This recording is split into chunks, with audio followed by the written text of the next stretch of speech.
So, with this banjo, we kind of have the ultimate picture, the ultimate model of the modern United States of America. We have a traditionally African instrument being adapted and changed by a lot of European cultures and being played almost exclusively in the United States until really the modern era. As far as its relationship to the accounting, we have a flat skin head. In this case, this is fiber skin. We have a upright bridge, and of course we've got that quintessential short drone string that you see on the accounting and on the minstrel banjo. The playing style is going to be virtually the same that you see on the accounting with that clawhammer or stroke style, where you have your pointer finger made into a claw and your thumb coming out, and you strike down on the string and out with your thumb. Very same style.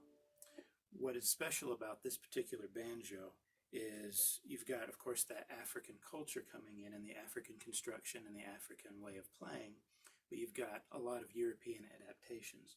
For example, once again, like you saw on the minstrel banjo, you've got the flat neck, and you've got some of the additions of different metal parts and things in this case, but you've also got the addition of frets coming in.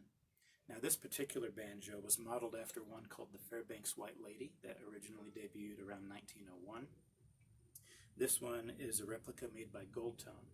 And what's special about this style banjo, again, is you have some metal tone ring in here that's making it a little bit brighter of a sound, and the head is being held on by tension hooks rather than the tacks. But other than that, and of course the tuners being a little bit different too, they look like violin tuners like you saw on the minstrel banjo, but these ones are a little bit more geared so you can get it a little bit more in tune, a little bit easier. So we have a hybrid of the European cultures coming in and changing this African instrument, and of course the African style of playing and the African original construction. The particular songs that I played were a medley of two songs. The first was called Angeline the Baker, and the second was called St. Anne's Reel.